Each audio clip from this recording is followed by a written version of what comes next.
So I think the other thing that probably sparked the notion that this was the plausible basis for a novel was that often books about the great men of science and medicine, they're entirely defined by their work, and they can seem quite distant and remote. And what struck me, what Marissa was telling me about Simpson, was that he was the opposite of all that. He was also the opposite of my assumptions about the kind of patriarchal middle-class Victorian household as well. He came across as a very kind of humanitarian, loving, and mischievous and warm individual, and you got a strong sense from the things Marissa was telling me, a very strong sense of his personality, and the fact that unusually he seemed to transcend all the different social and economic strata of Edinburgh society in a way that was quite unusual. And anyone who has that ability to transcend those strata, they're a great vehicle then for looking at that society. And the thing that really got you was that Simpson, unlike other doctors, he had clinics in his house. So every morning, patients knew they would get seen at 52 Queen Street. The poorest of patients would be seen downstairs for free and the rich ones upstairs for a fee. But it meant that all of Edinburgh went through the doors of 52 Queen Street. So we kind of, certainly that, it struck me as an interesting address, and it struck you as an amazing place given just the chaos of it all. Yeah, it was. I think this is what really intrigued me was if you could go back in time, what would it be like to have lived and worked there? I think that was a starting point for some of the first book, because the household was a really important place. First of all, in his dining room at 52 Queen Street, that's where chloroform was discovered as an anaesthetic agent. That was very intriguing to me. It wasn't done in a lab, it was done after dinner. This is how they did things. Ether had been discovered the previous year in 1846, and Simpson decided that it was brilliant, but also had some downsides, and he thought, well, if there's one chemical that can be inhaled to induce unconsciousness, there must be others out there. So he spent the summer of 1847 with his assistants sniffing various chemicals he managed to procure from the chemistry department at the university, generally making themselves all very ill in the process because it's quite toxic stuff. And then one night they discovered, well, they'd done their usual postprandial experiments and nothing was really working. And someone remembered there was something stuck at the back of the cupboard that they didn't think was very promising, but they'd run out of other candidates. So they got this stuff out, poured it into tumblers, started sniffing it, and in Simpson's own words, they were all under the mahogany in a thrice. And when they came, can you imagine? It's so dangerous. They were all unconscious, lying under the dining room table. And when they came round, instead of thinking, wow, we better make some serious documentation about what we've just done, they were like, let's do that again.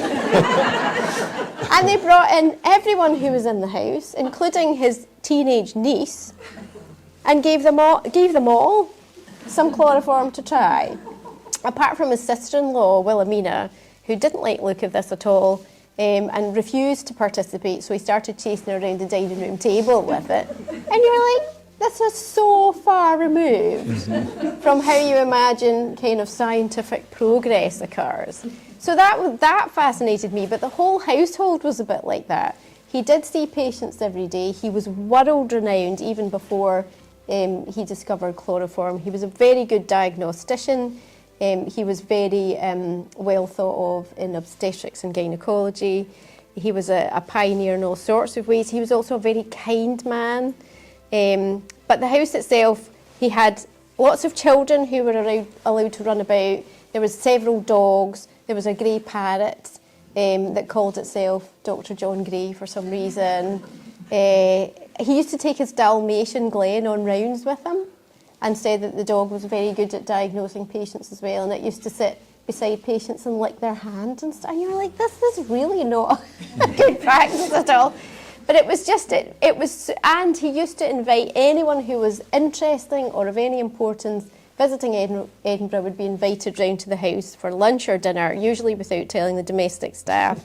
So the house was always full of patients, doctors, explorers, politicians, artists. It's just such a kind of amazing venue to kind of set a story.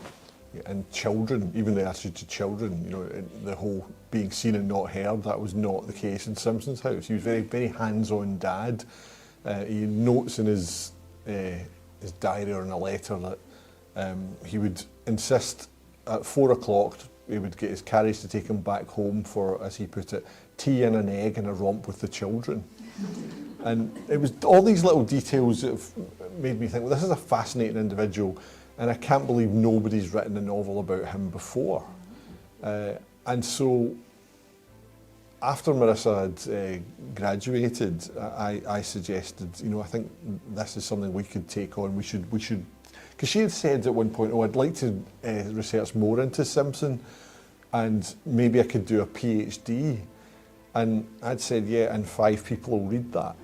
Whereas if you wrote a novel about Simpson, you know, because she felt like so many people in Edinburgh had been born in the Simpson Memorial Maternity Hospital, and so many people might have walked past the statue, but people had been born there and not knowing who it was named after. And people probably didn't appreciate that the discovery of anaesthetics changed medicine, you know, to such an extent. It changed what was possible in surgery, it changed childbirth. So it was one of the most important breakthroughs, and most people in Scotland didn't know what happened in a dining room in Edinburgh. We thought it would be good if we could dramatise this and put it into a version that would make people relate to it and respond to it. So that was kind of the initial stage, but then came the harder bit, which is how do you actually tell that story?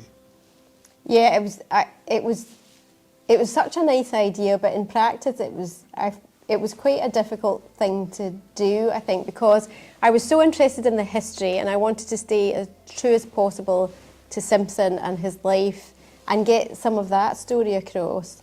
But how we tackled that, and initially even we weren't sure it was going to be a crime novel. Again, for reasons passing understanding, given that you had been writing crime novels for 25 years and it might have been a good idea to kind of use that.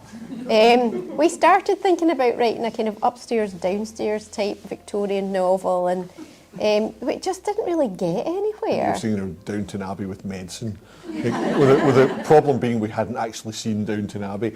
And I think I wanted it not to be a crime novel initially because I thought I didn't want to be writing a book where it was all of that history, all of that medicine and all the sort of social history all became just wallpaper for a whodunit. You know, I wanted the medicine of the time to be the absolute core of the book, or the social circumstances that Simpson and his apprentices were wrestling with. I wanted that all to be what the story was really about.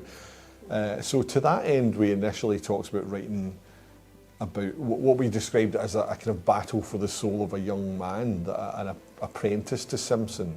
So Marissa thought if it's an apprentice, then that gives a reason to explain the medicine of the time, because Simpson was a great teacher. But so we thought we wanted to look at the fact that everyone assumes medicine to be this caring, altruistic profession, uncomplicatedly, and of course it is, but the flip side of it is there was always people in it for other reasons, in it for their self-aggrandisement, in it for personal enrichment, and we wanted to look at both those sides. So we came up with the idea of someone who thought it would be a route to renown and to wealth, and getting a job with Simpson was going to be hitting the jackpot, but with exposure to Simpson is what would teach him that medicine's not about that, it's about the humanitarian aspects of it. And we thought there'll be a story we can tell in which the discovery of anaesthetics is part of the story.